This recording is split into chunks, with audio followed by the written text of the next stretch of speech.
जय हिंद साथियों। Exam pass के यूट्यूब चैनल में आपका स्वागत है। आशा करता आप सभी अच्छे होंगे। तो हम लोग ज्ञान बिंदु जीएस एकेडमी का जो होमवर्क सीरीज़ होता है उसे देख रहे थे। उसी क्रम में आज आपका डे 19 है। तो चलिए शुरू करते हैं डे 19 के प्रश्नों को। पहला क्वेश्चन यहाँ देखेंगे। पूछा है, हाल ही में चर्चा में रहे सहदेव अरण्य वन भारत के किस राज्य में है? आंसर हो जाएगा मध्य प्रदेश में, मध्य भारत में। और ये कहाँ पे हो जाएगा आपका? छत्तीसगढ़ में। ठीक है, सही कर लीजिएगा। मध्य भारत में कहाँ पे है? छत्तीसगढ़ में। ठीक है, चलिए क्वेश्चन नंबर 2 देखते हैं। इसी में है, इंद्रावती राष्ट्रीय उद्यान भारत के किस राज्य में है? ये भी आंसर हो जाएगा आपका छत्तीसगढ़ में। कहाँ पे हो जाएगा? छत्तीसगढ़ में। यहाँ देख लीजिए। आगे चलते हैं क्वेश्चन नंबर 2। हाल ही में ओजोरोस द्वीप समूह, क्या है? ओजोरोस द्वीप समूह को मंजूरी दी गई है। इसका संबंध किस महासागर से है? आंसर हो जाएगा उत्तरी अटलांटिक महासागर से। क्वेश्चन नंबर 3 देखेंगे। स्वच्छ वायु सर्वेक्षण पुरस्कार 10 लाख से अधिक जनसंख्या में किस शहर को प्रदान किया गया है? आंसर हो जाएगा सूरत। क्वेश्चन नंबर 4 है, विश्व वन स्थिति रिपोर्ट के अनुसार वन क्षेत्र में वृद्धि दर्शाने वाले शीर्ष देशों में भारत का चयन हुआ है। तो क्या स्थान है? भारत का स्थान हो जाएगा आपका तीसरा। पहला पे कौन है? चीन, उसके बाद ऑस्ट्रेलिया, उसके बाद आपका भारत। आगे देखते हैं क्वेश्चन नंबर 5। विश्व वायु गुणवत्ता रिपोर्ट 2024 के अनुसार सही कथन को आपको चुनना है। यहाँ पे तीनों ही कथन सही दिए गए, यानी कि इस रिपोर्ट के अनुसार सर्वाधिक प्रदूषित शहरों में 83 शहर भारत के हैं। सही है। लगातार दिल्ली चौथी बार विश्व की सबसे प्रदूषित राजधानी रही है और बेगूसराय जो बिहार में है वैश्विक स्तर पर सबसे प्रदूषित शहरों की सूची में आया है। ठीक है, ये भी वाला। आगे चलते हैं क्वेश्चन नंबर 6 की ओर। विश्व मौसम विज्ञान संगठन द्वारा अभी तक का सबसे गर्म वर्ष किस वर्ष को माना गया है? देखिए, इसमें दो आंसर है। एक हो जाएगा आपका भारतीय पर्यावरण सर्वेक्षण के हिसाब से, एक हो जाएगा बुक के अनुसार।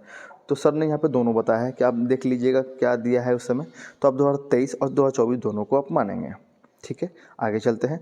भारत में हिम तेंदुओं का पहला सर्वेक्षण किया गया जिसमें तेंदुओं की सर्वाधिक संख्या किस यूटी में दर्ज की गई है? आंसर हो जाएगा आपका लद्दाख में। ठीक है, क्या हो जाएगा आंसर? लद्दाख। और लद्दाख में कौन सा पार्क है? तो हेमिश नेशनल पार्क। उससे कुछ जानकारी ले लेते हैं।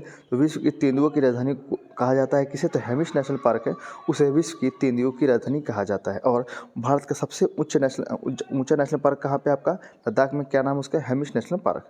इसी को याद रखेंगे, इतनी जानकारी है आपका हेमिश नेशनल पार्क से। आगे चलते हैं क्वेश्चन नंबर 8 की ओर। क्वेश्चन नंबर 8 देखते हैं यहाँ पे।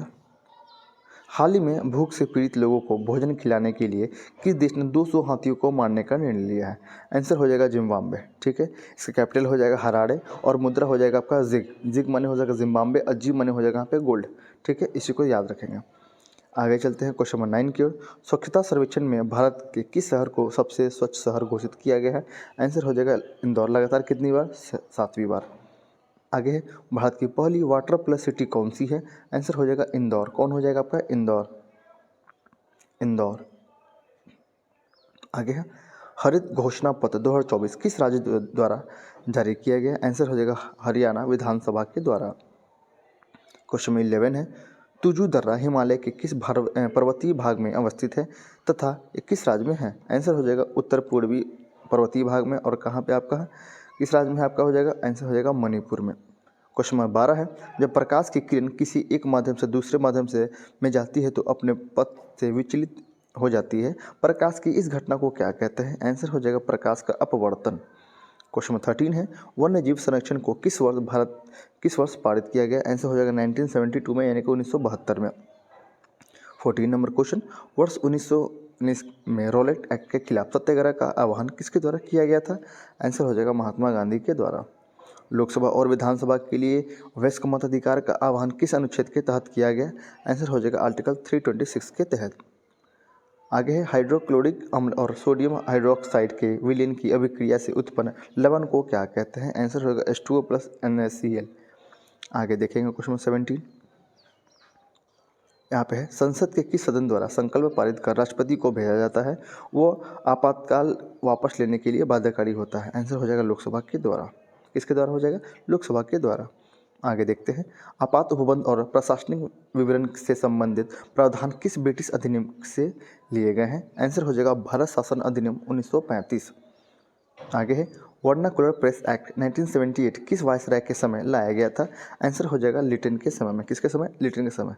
और समाप्त हुआ कब? 1882 में। किसके समय? रिपन के समय। आगे चलते हैं। किस नृत्य शैली के विकास का क्षेत्र 15वीं सदी के संत शंकर देव को दिया जाता है? आंसर हो जाएगा क्षत्रिय। और ये क्या है तो क्लासिकल डांस, यानी कि ये शास्त्रीय नृत्य है। और भारत में शास्त्रीय नृत्य की संख्या कितनी है? आंसर हो जाएगा 8।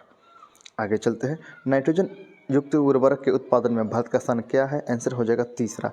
क्या आंसर हो जाएगा यहाँ पे? तीसरा। आगे चलते हैं। एक ही तल में उन परमाणुओं को जिनकी द्रव्यमान संख्या अलग अलग हो तथा रासायनिक गुण समान हो परंतु द्रव्यमान भिन्न होने से क्या कहते हैं? उसे कहते हैं हम लोग समस्थानिक। क्या कहेंगे? समस्थानिक। 23। गुरुमुखी लिपि की शुरुआत किस सिख गुरु द्वारा की गई थी? आंसर हो जाएगा गुरु अंगद के द्वारा। क्या हो जाएगा आंसर? गुरु अंगद के द्वारा। आगे चलते हैं। अपने अंदरूनी और सांस्कृतिक पहल के दृष्टिकोण से भारत का सबसे बड़ा नदी तंत्र कौन सा है? आंसर हो जाएगा गंगा नदी तंत्र। आगे चलते हैं। चुनाव आयोग ने भारतीय कम्युनिस्ट पार्टी यानी कि सीपीआई, राष्ट्रवादी कांग्रेस पार्टी एनसीपी और तृणमूल कांग्रेस टीएमसी को राष्ट्रीय पार्टी के दर्जे की अब समाप्त कर दी है। आंसर हो जाएगा कब किया है? 2023 में। अभी बताएंगे, आप कमेंट में ये बताएंगे कि अभी जो राष्ट्रीय पार्टी है वो कितनी है। ठीक है, कमेंट में आपको ये बताना है। आगे चलते हैं। गांधी सागर और जवाहर सागर परियोजना किस नदी पर स्थित है? आंसर हो जाएगा चंबल नदी पर। कहाँ पे है? चंबल नदी पर। आगे चलते हैं। बहिष्कृत हितकारिणी सभा की स्थापना कब और किसके द्वारा की गई? आंसर हो जाएगा कब किया गया बहिष्कृत हितकारिणी सभा का? 1924 में। किसके द्वारा? BR अम्बेडकर जी के द्वारा। आगे चलते हैं। यहाँ पे आगे चलते हैं। क्वेश्चन आपका 28 है। चलिए 28 नंबर क्वेश्चन देखते हैं। ओजोन को बढ़ते छिद्र को रोकने के लिए एक अंतर्राष्ट्रीय कार्यक्रम कब और कहाँ किया गया? आंसर हो जाएगा इसका नाम है मॉन्ट्रियल प्रोटोकॉल। कब किया गया? तो 1987 में। आगे चलते हैं। किस वर्ष जिम कॉर्बेट राष्ट्रीय उद्यान का नाम बदलकर रामगंगा राष्ट्रीय उद्यान किया गया? आंसर हो जाएगा 2021 में। आगे चलते हैं। किस यंत्र की सहायता से वायुमंडल में पर्याप्त आर्द्रता की माप की जाती है? आंसर हो जाएगा हाइग्रोमीटर के द्वारा। खाद्य पदार्थों के संरक्षण में किस अम्ल का उपयोग किया जाता है? आंसर हो जाएगा बेंजोइक एसिड का। महात्मा गांधी राष्ट्रीय समुद्री उद्यान किस भारतीय राज्य में अवस्थित है? आंसर हो जाएगा अंडमान निकोबार में। मालदीव को मिनिकॉय से और मिनिकॉय को लक्षद्वीप से क्रमशः कौन सा चैनल अलग करता है? मालदीव को मिनिकॉय से कौन करेगा? 8 डिग्री चैनल। मिनिकॉय को लक्षद्वीप से करेगा 9 डिग्री चैनल। आगे चलते हैं। जीरो बेस बजटिंग का सिद्धांत किसके द्वारा दिया गया था तथा भारत में पहला शून्य आधारित बजट कब पेश किया गया? ये दिया गया आपका पीटर पायर के द्वारा। अब कब पेश किया? 1986 से लेकर 1987 के बीच में। आगे चलते हैं। प्रधानमंत्री फसल बीमा योजना की शुरुआत कब की गई थी? आंसर हो जाएगा 2016 में। कब किया गया? 2016 में। आगे चलते हैं। मानव विकास रिपोर्ट 2023-24 के अनुसार वैश्विक मानक सूचकांक में प्रथम स्थान किस देश का है? आंसर हो जाएगा स्विट्जरलैंड का। आगे है। UNDP द्वारा मानव विकास सूचकांक और लैंगिक विकास सूचकांक क्रमशः पहली बार कब जारी किया गया? आंसर हो जाएगा एक हुआ आपका 1990 में, उसके बाद हो जाएगा 2010 में। विश्व भूख सूचकांक में भारत का वर्तमान स्थान क्या है? आंसर हो जाएगा 105वां नंबर। प्रधानमंत्री किसान पेंशन योजना की शुरुआत कब की गई थी? आंसर हो जाएगा 2000 आपका कब? 19 में। कब? 2019 में। आगे चलते हैं। सतत विकास लक्ष्य के तहत कुल निर्धारित लक्ष्यों की संख्या कितनी है तथा सतत विकास लक्ष्यों को प्राप्त करने में भारत का अग्रणी राज्य कौन सा है? आपका जो इसमें लक्ष्य कितनी है टोटल? तो 17 गोल है और प्राप्त करने में अग्रणी राज्य कौन है आपका? केरल। आगे चलते हैं। वर्ष 1949 में भारत सरकार द्वारा नियुक्त राष्ट्रीय आय समाप्ति के अध्यक्ष कौन है? आंसर हो जाएगा PC महालनोबिस। 42 नंबर क्वेश्चन है। सतत विकास की अवधारणा किस आयोग द्वारा दी गई? आंसर हो जाएगा बुटलैंड आयोग के द्वारा। आगे चलते हैं। वर्तमान में भारत की राष्ट्रीय आय का आंकड़ा किस संस्था द्वारा जारी किया जाता है? आंसर हो जाएगा NSO के द्वारा। आगे 44 नंबर क्वेश्चन। भारत विश्व में दूसरा सबसे अधिक जनसंख्या वाला देश है, जहां विश्व की कुल जनसंख्या कितना प्रतिशत निवास करती है? आंसर हो जाएगा 17.5%। आज़ादी के बाद भारत की अर्थव्यवस्था का पहला आधार वर्ष क्या था? आंसर हो जाएगा 1948-49। 46। निम्नलिखित में से कौन से विटामिन जो जल में घुलनशील हैं? यहाँ पे 2 होते हैं विटामिन, देख लीजिए, एक जल में घुलनशील, एक वसा में घुलनशील। जल में यानी कि आप यहाँ देखेंगे ABCDEOH ठीक है। जल में क्या हो जाएगा आपका BC यानी कि B और C हो जाएगा, और वसा में हो जाएगा एडेक यानी कि ADE की।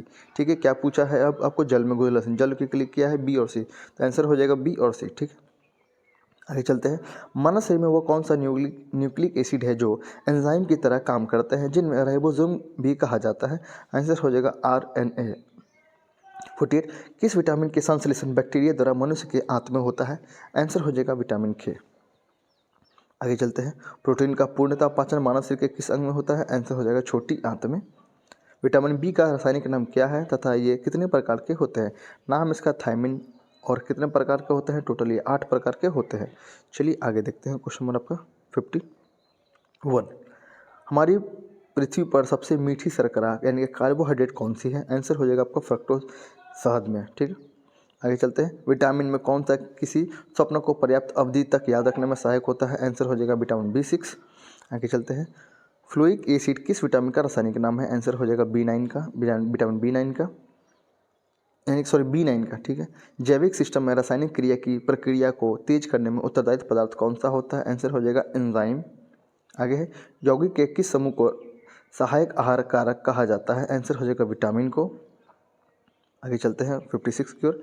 किस विटामिन की कमी के कारण मसूरों में रक्त आता है और दांत हिलने लगता है? आंसर हो जाएगा विटामिन C के कारण। आगे चलते हैं। मानव आहार में पॉलिश किए हुए चावल के उपयोग से कौन सा रोग होता है? आंसर हो जाएगा बेरी बेरी। क्या होता है? Berry berry. 58 नंबर क्वेश्चन है। हृदय की धड़कन को नियंत्रित करने के लिए कौन सा खनिज आवश्यक है? आंसर हो जाएगा पोटासियम। क्या हो जाएगा आंसर? पोटासियम। ल्यूकेमिया एक प्रकार का कैंसर है जिससे किन कोशिका की अवधारणा बढ़ोतरी होती है? ल्यूकेमिया जो है एक ब्लड कैंसर है और किससे होता है? तो आंसर हो जाएगा वाइट ब्लड सेल की असाधारण बढ़ोतरी से होती है। आगे है। मानव शरीर में इन्फेक्शन रोकने के लिए कौन सा विटामिन मदद करता है? आंसर हो जाएगा विटामिन C। क्या हो जाएगा आंसर? Vitamin C। वसा में घुलनशील विटामिन कौन सा है? आंसर हो जाएगा एडेक। और B और C क्या हो जाएगा यहाँ पे? ये जल में हो जाएगा। ठीक है, आगे चलते हैं। निम्नलिखित में से कौन सा कथन सही है? पहला और तीसरा, यानी कि अम्ल स्वाद में खट्टे होते तथा H+ आयन देते हैं और क्षार स्वाद में कड़वे होते हैं और OH- आयन देते हैं और तथा OH- आयन देते हैं। आगे है। सेब में कौन सा अम्ल उपस्थित है? आंसर हो जाएगा मैलिक एसिड। 64 नंबर क्वेश्चन देखेंगे। सुमिलित करना है। लैक्टिक अम्ल हो जाएगा आपका खट्टा दही में, टर्टरिक हो जाएगा इमली में, ऑक्सेलिक हो जाएगा टमाटर में और सिट्रिक हो जाएगा आपका नारंगी में। आगे चलते हैं 65 की ओर। सोडा पेय पदार्थ में कौन सा अम्ल पाया जाता है? आंसर हो जाएगा कार्बोनिक एसिड। क्या हो जाएगा आंसर? Carbonic acid. जब हम नींबू की कुछ बूंदें चाय में निचोड़ते हैं तो चाय की रंग धीरे धीरे बदलने लगता है। इसका क्या कारण है? आंसर हो जाएगा अम्लीयता के कारण यह बदल जाता है। क्वेश्चन नंबर 67 देखेंगे। निम्नलिखित कथनों पर विचार कीजिए, कौन सा सही है? पहला और दूसरा आपका सही है। क्या है इसमें? तो अम्लीय विलयन का pH मान 7 से कम होता है और क्षारीय विलयन का मान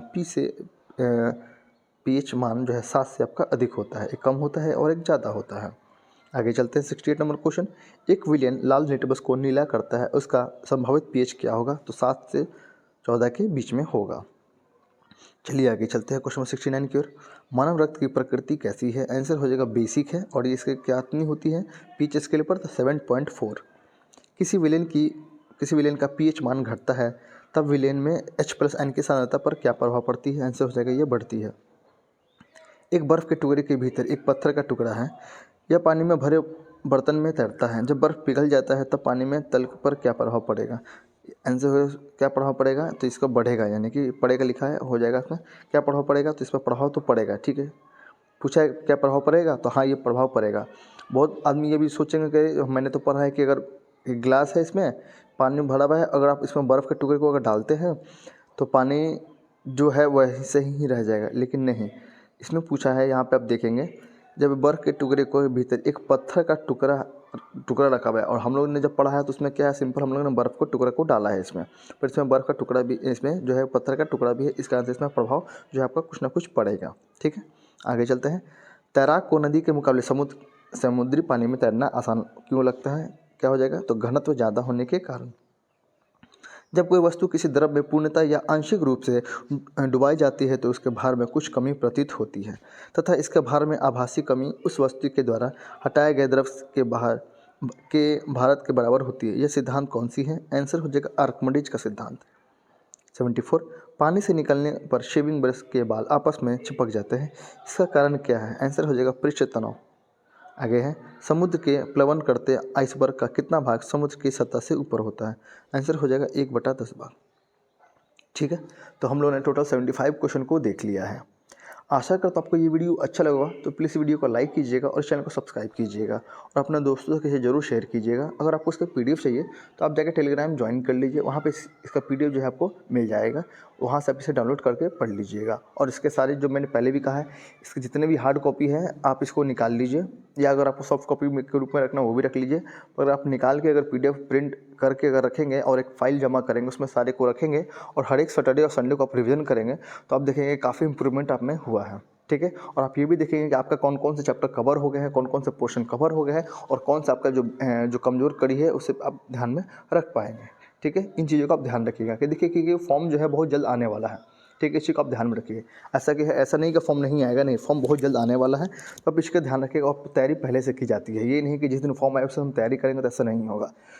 बहुत अन्य अभी आप देखेंगे कि अगर आपके पास अगर अगल बगल अगर ग्राउंड होगा तो वहाँ पे आप देखेंगे कि बहुत बच्चे अब दौड़ना शुरू कर दिए हैं, यानी कि डेली वो है 4 चक्कर 5 चक्कर यानी कि मारते हैं अपने ग्राउंड का, ताकि उनको पता है कि 1600 मीटर दौड़ना है।